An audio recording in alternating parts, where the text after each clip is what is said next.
When we think of Western countries, we think of their democratic societies. And democratic countries nowadays are viewed by many as first class. They almost wear it like a badge of honor, so it's necessary to know where it came from.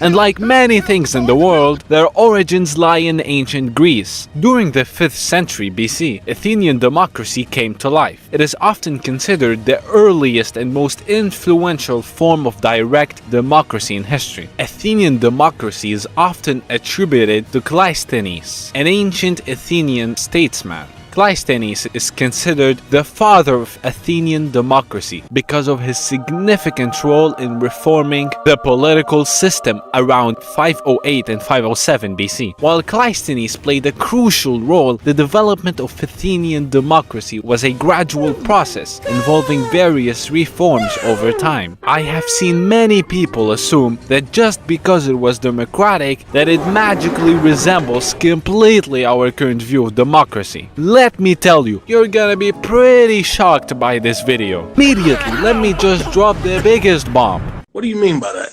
Only male citizens of Athens were considered participants in the democratic process.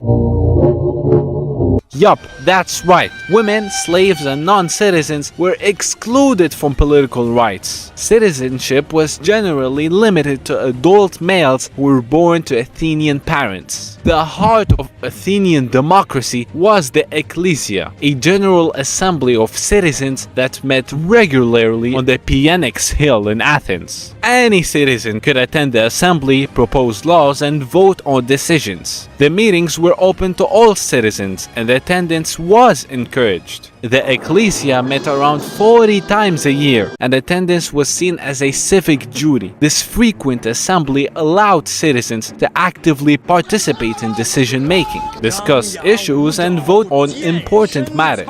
So one might ask, well, how do they deal with corruption? It's very interesting. Here's how it worked. Citizens were eligible for public office, would volunteer or be nominated. The pool of eligible candidates would be narrowed down to a final list through a preliminary process, often involving a form of scrutiny or examination to ensure that candidates met certain qualifications. From this final list of candidates, individuals to fill specific offices were chosen by a random lottery.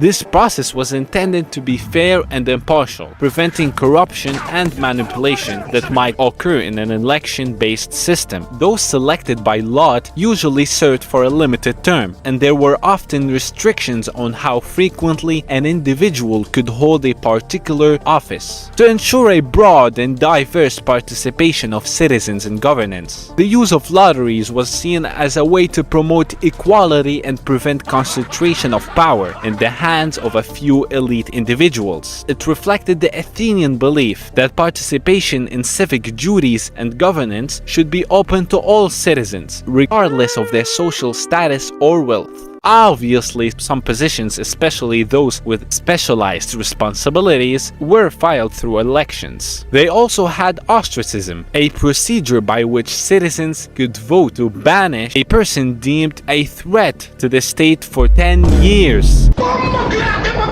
It was to avoid the rise of tyrants or individuals who might undermine the democratic system. Athenian democracy valued free speech and open debate. Citizens had the right to express their opinions in the assembly, and this open discourse was central to decision making. Hearing all of this, do you guys think it was better then or now?